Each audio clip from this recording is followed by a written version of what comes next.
ये कोई कॉस्मेटिक नहीं, आयुर्वेदिक औषधि है।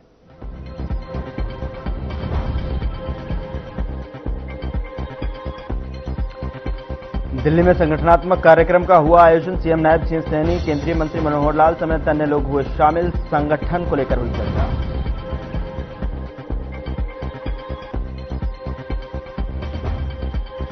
बल्लभगढ़ में शादी वाले दिन दुल्हन के भाई का अपहरण, घर के बाहर से जबरन युवक को बंधक बनाकर ले गए बदमाश। सीसीटीवी में कैद हुई वारदात, जांच में जुटी पुलिस।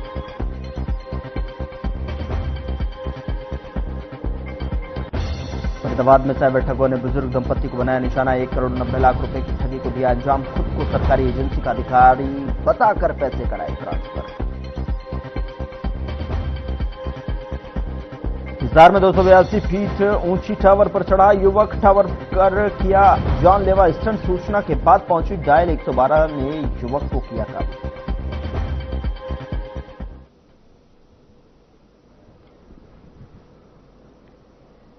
नमस्कार, मैं हूं आपके साथ गौरव राजेंद्र। बुलेटिन की शुरुआत करते हैं। एक संगठनात्मक कार्यक्रम का आयोजन हुआ जिसमें मुख्यमंत्री नायब सिंह सैनी, केंद्रीय मंत्री मनोहर लाल, प्रदेश अध्यक्ष मोहनलाल बड़ौली सहित कई कैबिनेट मंत्री शामिल हुए।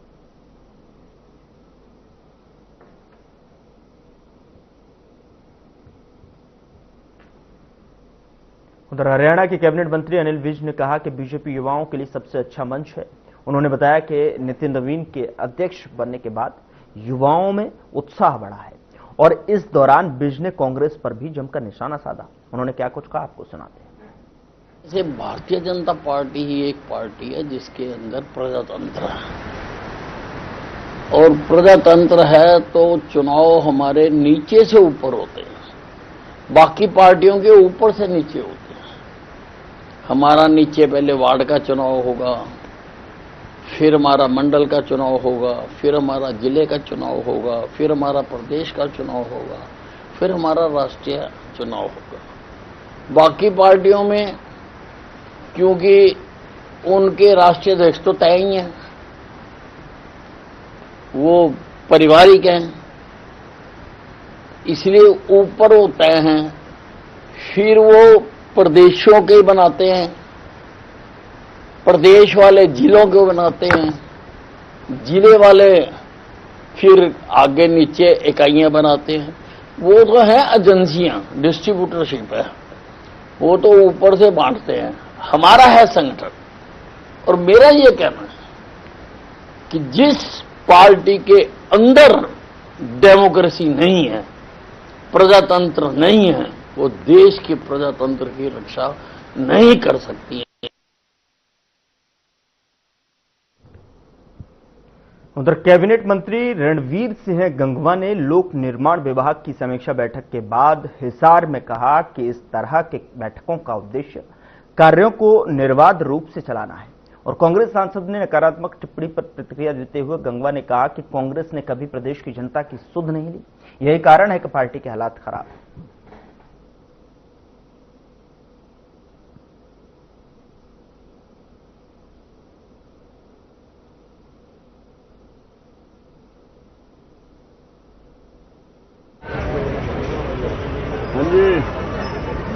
स्कीम अनाउंसमेंट्स है या जो जरूरी कार्य जो चल रहे हैं, किसी के अंदर कोई अगर कोई लेट है तो क्यों लेट है, इन तमाम चीजों का रिव्यू करके अधिकारियों को जरूरी दिशा निर्देश दिए जाते हैं।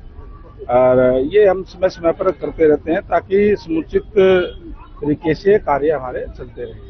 जी सर, दो बातें हैं, एक जी राम जी और दूसरा जो मुद्दा है प्री बजट को लेकर जो चर्चा हुई। हिसार में मुख्यमंत्री जी आए थे, उसके ऊपर हिसार से कांग्रेस सांसद जयप्रकाश जी, उन्होंने नकारात्मक टिप्पणी की है। क्या कहेंगे? वो कह रहे हैं कि ये नाटक कर रहे हैं ये, और इसी तरीके से उन्होंने प्रतिक्रिया जी राम जी पे भी दी। देखिए, जिसकी जैसी सोच है वो वैसी बात करेंगे।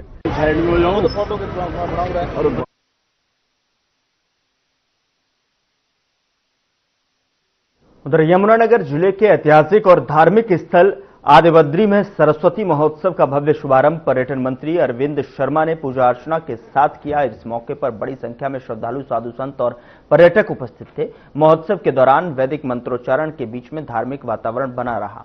बता दें कि मंत्री अरविंद शर्मा ने कहा कि 2027 तक सरस्वती नदी को अरब सागर तक सक्रिय करने का लक्ष्य है और सरकार अब तक सिरसा तक लगभग 4000 किलोमीटर क्षेत्र नदी को पुनर्जीवित कर चुकी है। और साथ ही आपको बता दें कि जिस तरीके से आदि बद्री को पर्यटन दृष्टि से मजबूत करने का वादा करते हैं, यहां रोपवे परियोजना की घोषणा की और 1 सप्ताह तक चलने वाले इस महोत्सव का समापन मुख्यमंत्री नायब सिंह सैनी पिहोवा में करेंगे।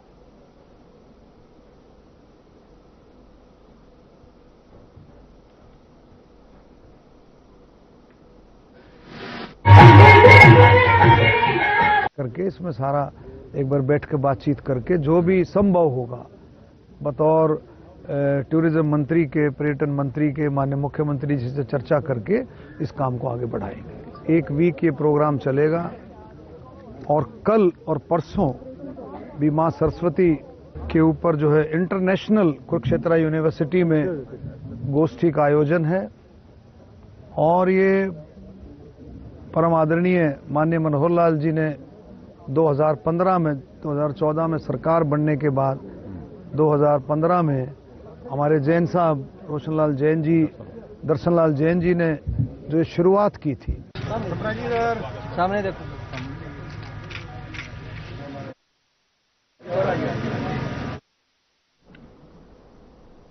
उधर फरीदाबाद में नगर निगम की बैठक का आयोजन किया गया और बैठक की अध्यक्षता मेयर प्रवीण बत्रा जोशी ने की है। और बैठक में विकास कार्य को लेकर कोई चर्चा नहीं की गई, जिससे नाराज पार्षदों ने हंगामा काट दिया। पार्षदों ने पहले सीनियर डिप्टी मेयर और फाइनेंस कमेटी के सदस्यों का चुनाव कराने की मांग की है। और बीजेपी के पार्षद होते हुए भी चुनाव न होना बीजेपी के लिए गले की फांस बन गई है।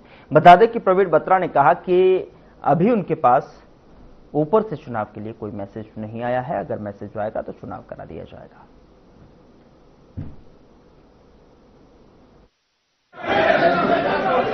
देखिए, जब हम बहुत दिनों बाद मिलते हैं तो अपना हेल्दी डिस्कशन रहा, बहुत अच्छा रहा। एक चीज आप सभी को क्लियर कर देती हूँ, मैं जनता के द्वारा चुनी गई हूँ, लेकिन मेरे निगम के पार्षद भी जनता के द्वारा बहुमत से चुने गए हैं। हम सभी भारतीय जनता पार्टी के कार्यकर्ता हैं। मैं बार बार कहती हूँ, 3 मनोनीत पार्षद, 46 पार्षद, वो सब मेरे हैं, वो सब निगम के हैं। निगम किससे है? पार्षद प्लस मेयर से हैं। इसलिए आप लोग कोई भी गलतफहमी ना पालें, ना कोई पब्लिकली कोई ऐसी बात करें और ना। देखिए, आज बैठक का जो मेन मुद्दा रहा कि काफी दिन बाद बैठक बुलाई गई है और इसमें कुछ पार्षदों की एक डिमांड थी कि पहले फाइनेंस कमेटी बना ली जाए, उसके बाद एजेंडा पे डिस्कशन हो। तो मेयर बहन जी ने सबको अश्योरेंस दे दिया है कि जल्दी से फाइनेंस कमेटी बनेगी और एजेंडा पे अभी डिस्कशन चल रहा है। लंच ब्रेक हुआ, उसके बाद फिर डिस्कशन होगा। आपसे प्यार है, सब बड़ा अच्छा रहा, सब बातें डिस्कस भी हुई है, बहुत अच्छे काम चल रहे। जो भी जिन पे कुछ है दिल की बातें हैं वो आएंगी। ये तो परिवार है, परिवार में जब बैठते हैं तो सब बातें होती है और बहुत अच्छा हुआ, बहुत अच्छी बातचीत हुई है।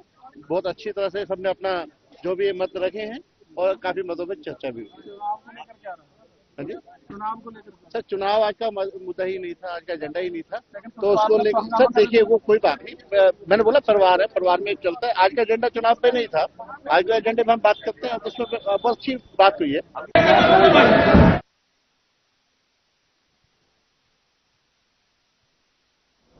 नांगल चौधरी में सोमवार सुबह नेशनल हाईवे 148B पर नांगल नुनिया के पास 2 स्कूली बसों की आमने सामने टक्कर हो गई।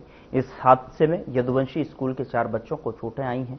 दुर्घटना सुबह कोहरे के कारण हुई बताई जा रही है और सभी घायल बच्चों को निजी अस्पताल में भर्ती कराया गया है, जहां पर उनका उपचार जारी है।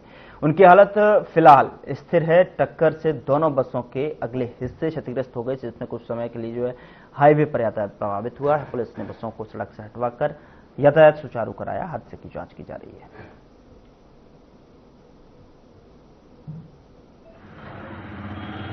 आगे से बस आ रही थी, हमारी बस जा रही थी, हमारी रोंग साइड थी, टक्कर लग गई। कौन सी स्कूल की बस थी? और आपकी यदुवंशी स्कूल में पढ़ते हैं? गलती कौन सी की थी? हमारी।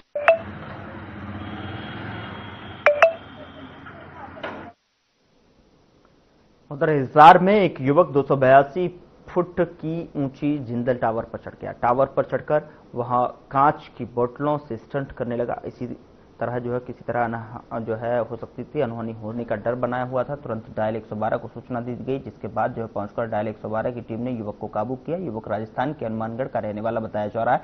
पकड़े जाने के बाद में पुलिसकर्मियों से हाथ जोड़कर माफी मांगने लगा। इस जानलेवा स्टंट का वीडियो सोशल मीडिया पर तेजी से वायरल हो रहा है।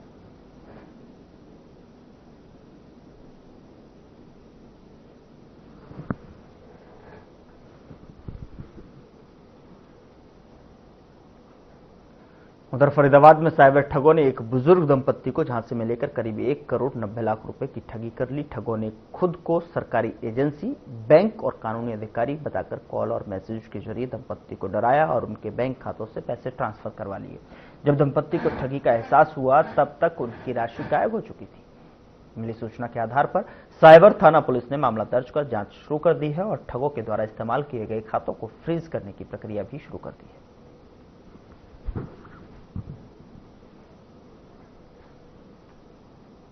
ये मामला ऐसा है जी, 2 बुजुर्ग रहते हैं पति पत्नी, जो करीब करीब 70-72 साल की उम्र के हैं। इनके बच्चे फॉरेन में रहते थे, तो इनके पास करीब 1.5 महीने पहले दिसंबर के स्टार्टिंग में फर्स्ट वीक में फोन आया कहीं से कि हम आरबीआई से बोल रहे हैं और आपकी जो एफडी आपने करवा रखी है वो उसमें इलीगल पैसे है, तो उसकी हम जांच करेंगे। तो वो एफडी तुड़वा कर आप हमारे पास पैसे भेजिए, हम उसको वेरीफाई करेंगे और अगर सब कुछ ठीक हुआ तो आपको वापस भेज देंगे। इस तरीके से उनको झांसा देके और डरा के थोड़ा और उनसे पैसे ले लिए।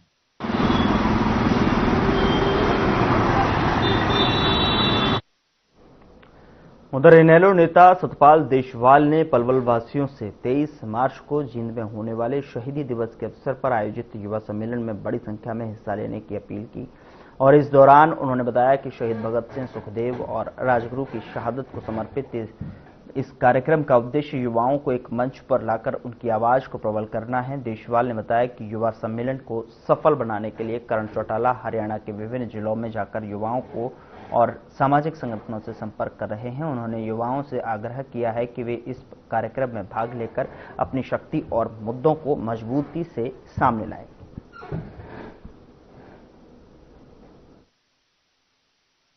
देखिए, घर वापसी का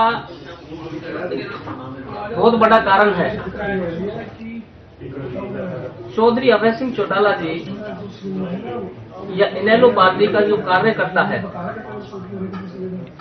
चौधरी अभय सिंह चौटाला जी जो सुप्रीमो है, वो एक पार्टी के लिए जो कार्यकर्ता दिल से काम करता है, मेहनत करता है, उसे वो कार्यकर्ता नहीं एक फैमिली मेंबर समझते हैं और वो फैमिली मेंबर समझ के कार्यकर्ता को बहुत प्यार देते हैं। उसी कड़ी में चौधरी अभय सिंह चौटाला जी का मेरे ऊपर हमेशा से प्यार और आशीर्वाद रहा है।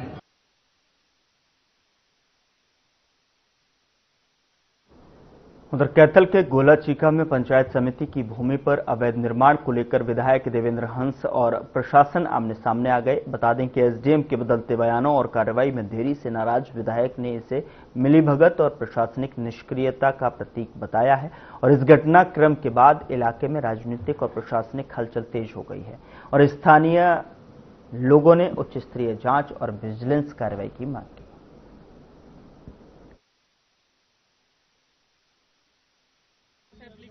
तो इससे कुछ नहीं होने वाला। नहीं करी उसमें कुछ नहीं। विधायक जी अपने जो भी हैं जो कथन देने। सर, हरियाणा के इतिहास में या इंडिया के इतिहास में पहली बार हुआ है कि एक अधिकारी को एक विधायक छुनछना देके चला गया। देखो जी, वो जो है अपने जिम्मेवारी अपने हरकतों के लिए खुद है, मैं इसमें क्या कह सकता हूँ। जनाब, आप है अपने लिए। सर, आपके पास कंप्लेंट आई, आप सरकार की अथॉरिटी या मालिक हैं। मैंने अपनी जांच करके ऑलरेडी दे चुका हूँ जी। अनऑफिशियल सवाल किया कि मेरा डिपार्टमेंट नहीं है, इससे क्या प्रतीत करते हैं? नहीं, मेरे डिपार्टमेंट से मतलब है जो भी अगर वहाँ पे कमी पेशी है, मैं तो जो शिकायत दी गई उसकी जांच कर सकता हूँ। उसमें तो रेंट एग्रीमेंट पे दिया हुआ है, किस रेंट पे दिया हुआ है उसका तो कोई संबंध नहीं है। मेनली बात क्या थी जांच के अंदर की एक्सटेंशन हो रहा है कि नहीं हो रहा, वो देखो, ये जो घटनाक्रम आपने भी देखा है, सब गोला की जनता ने लगभग देख ही लिया है जो किस लंबे समय से अवैध रूप से जो निर्माण हो रहा था। एसडीएम कोई संतोषजनक जवाब ही नहीं दे पाए भी क्या है क्या नहीं है, हम क्या करेंगे, कोई कार्रवाई नहीं हो रही है और सारा का सारा मामला भ्रष्टाचार का है। ये एसडीएम ऐसा एसडीएम है, ये ऐसे की ऐसे मेरे को खबर मिल रही है, मेरे पास आते हैं लोग भी ऐसा करके बहुत भ्रष्टाचार फैला रखा है इस एसडीएम ने।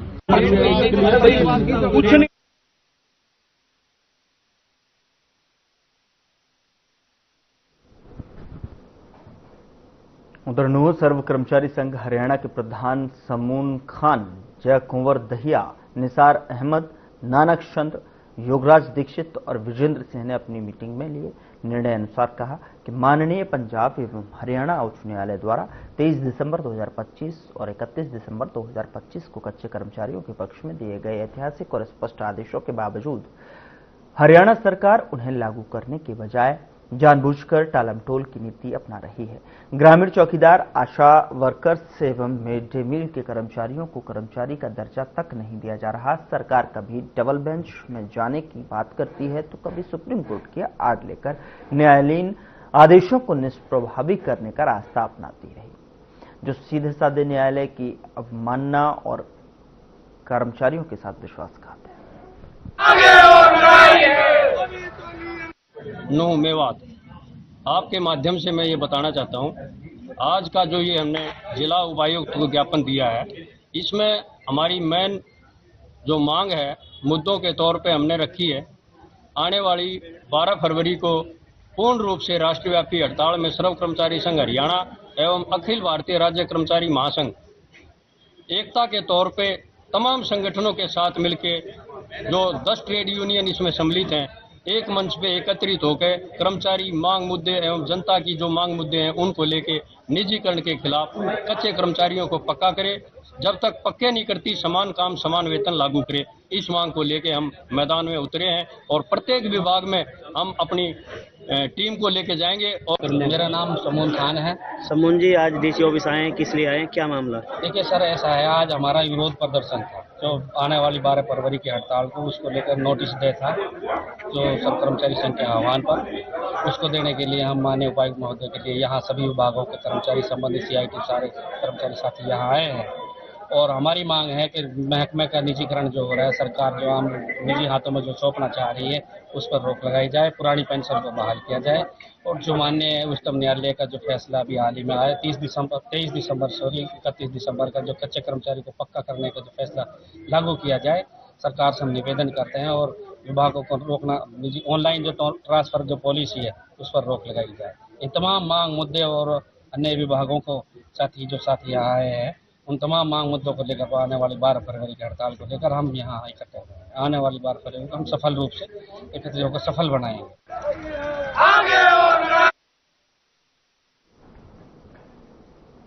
यहाँ रुकना एक छोटे से ब्रेक के लिए। ब्रेक के उस पार खबरों का सिलसिला लगातार जारी है।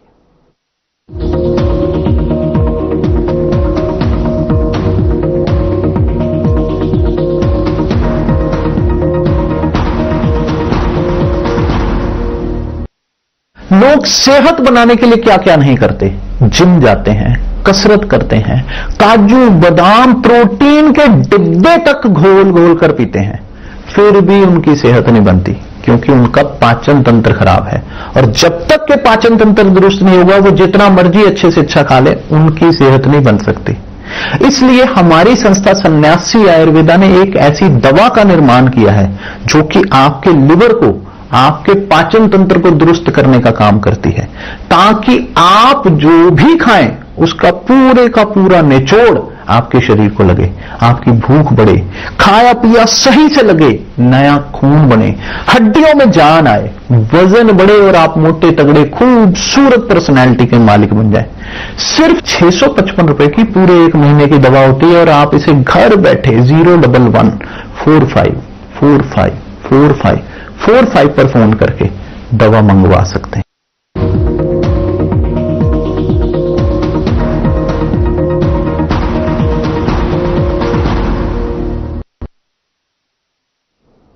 ब्रेक के बाद स्वागत है आपका। खबरों में आगे बढ़ते हैं। रतिया के गांव मोहम्मदकी में जो है एक युवक की नृशंस हत्या का मामला सामने आया है। युवक का शव खेत में बने कमरे में खून से लथपथ पड़ा मिला और सूचना मिलने पर मौके पर पहुंची पुलिस ने शव को कब्जे में लेकर पोस्टमार्टम के लिए रतिया के नागरिक अस्पताल भिजवाया है। घटना के बाद इलाके में सनसनी फैल गई है। बताया जा रहा है कि गांव मोहम्मदकी निवासी युवक जगविंद्र सिंह कल रविवार को अपने खेत में गया था। मृतक के पिता ने बताया कि जब जगविंद्र काफी देर वापस नहीं लौटा था, परिजनों ने खेत में जाकर देखा। खेत में बने कमरे में जगविंद्र खून से लथपथ पड़ा था। उसने बताया कि पास की खून से सनी हुई कसी हुई पड़ी थी रस्सी। घटना का पता चलते ही उन्होंने मामले की सूचना पुलिस को दी। पुलिस ने शव को अपने कब्जे में लेकर पोस्टमार्टम के लिए रतिया भिजवाया और अज्ञात व्यक्ति के खिलाफ मामला दर्ज कर मामले की जांच शुरू कर दी है।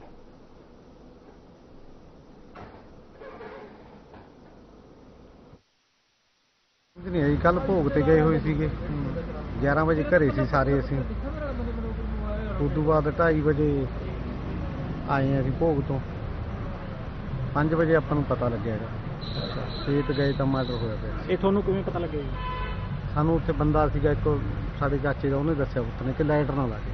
ਠੀਕ ਹੈ। ਉਸ ਤੋਂ ਬਾਅਦ ਜਦੋਂ ਜਾ ਕੇ ਦੇਖਿਆ ਹੋਰ ਕਾਫੀ ਇਕੱਠ ਹੋ ਗਿਆ ਤਾਂ ਗੇਟ ਖੋਲ੍ਹਿਆ ਤਾਂ ਮਰਡਰ ਹੋਇਆ। ਅੱਛਾ, ਕਾਹਦੇ ਨਾਲ ਵਾਰ ਕੀਤਾ ਹੋਇਆ ਸੀਗਾ? ਉੱਥੇ ਤਾਂ ਕਹੀ ਪਈ ਸੀ। ਅੱਛਾ ਜੀ। ਹਾਂਜੀ। ਕੋਈ ਰੰਜਿਸ਼ ਵਗੈਰਾ ਪੁਰਾਣੀ? ਨਹੀਂ ਜੀ, ਹੁਣ ਆਪਾਂ ਕੀ ਦਾ ਨਾਂ ਲੈ ਜੀ। ਅੱਛਾ, ਕਿੰਨੇ ਕੁ ਸਾਲ ਦੀ ਉਮਰ ਸੀ? ਇਹਦੀ 28 ਸਾਲਾਂ ਦੀ, 29ਵੇਂ 'ਚ ਵਿਆਹ ਕਰਨਾ ਸੀ। ਅੱਛਾ ਤਾਂ ਜੀ। 5 ਮਹੀਨੇ ਰਹਿ ਗਏ ਸੀ। ਠੀਕ ਹੈ ਜੀ। ਇਹ ਕਿੱਥੇ ਰਿਸ਼ਤਾ ਹੋਇਆ ਸੀ ਇਹਦਾ? ਇੱਥੇ ਕਮਾਣੀ ਕਰਿਆ। ਅੱਛਾ ਜੀ। ਤਾਂ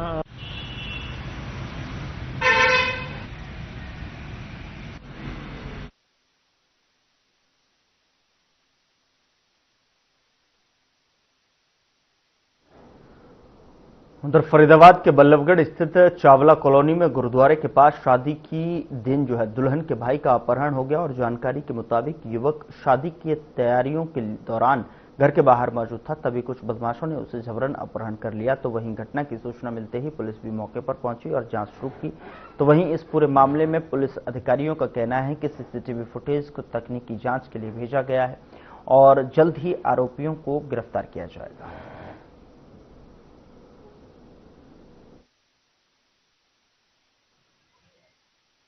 मेरे भतीजे को उठा के ले गए। 2 फॉर्च्यूनर गाड़ी आई थी जिसमें एक नंबर थी और एक बिना नंबर थी। कितने लोग होंगे अंदर? 4-5 शायद 5-6 लोग थे। 5-6 लोग। अंदर से बुला के उसे उठा के खींच के ले गए उसको गाड़ी में डाल के। जिसको उठा कर ले गए हैं उसका दुल्हन से क्या रिश्ता है? वो भाई है दुल्हन का, सगा भाई है। सगा भाई। तो अभी कुछ मालूम नहीं चला है? नहीं, अभी कंप्लेंट करी है 112 और पुलिस चौकी में। पुलिस चौकी में हाँ जी। आ गई है पुलिस? पुलिस आ गई है जी। क्या कह रही है पुलिस? वो अभी कार्रवाई कर रहे हैं, सर्च कर रहे हैं। जो गाड़ी नंबर से सर्च किया है अच्छा, और उससे वो ऑनर का डिटेल ढूंढ रहे हैं। एड्रेस पे शायद सीआई भेजी है। ठीक है। 10-15 मिनट हो गए हैं, तो अभी कोई अपडेट आना बाकी है। अभी सूचना मिली है भाई, गाड़ी में यहाँ शादी में आया था, गाड़ी में बैठा के ले गए उसको। अपहरण की सूचना मिली थी, पता कर रहे हैं कोई क्राइम ब्रांच लेगी है या वास्तव में अपहरण हुआ है। अभी थोड़ी देर में क्लियर कर बता देंगे और जांच जारी है। गाड़ी के नंबर भी आए हैं? हाँ, नंबर आए हैं, वहाँ भी हमने टीम भेज दी है और पता कर रही है।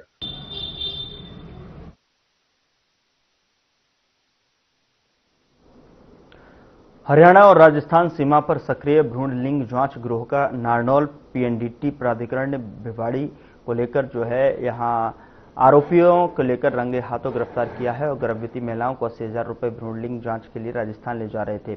आरोपितों से पोर्टेबल अल्ट्रासाउंड मशीन, मेडिकल उपकरण, व्हाट्सएप चैट, वीडियो रिकॉर्डिंग और डिजिटल भुगतान के पुख्ता सबूत मिले हैं। गिरोह के खिलाफ पीसी-पीएनडीटी एक्ट, बीएनएस और एनएमसी एक्ट के तहत गंभीर धाराओं में मामला दर्ज किया गया है।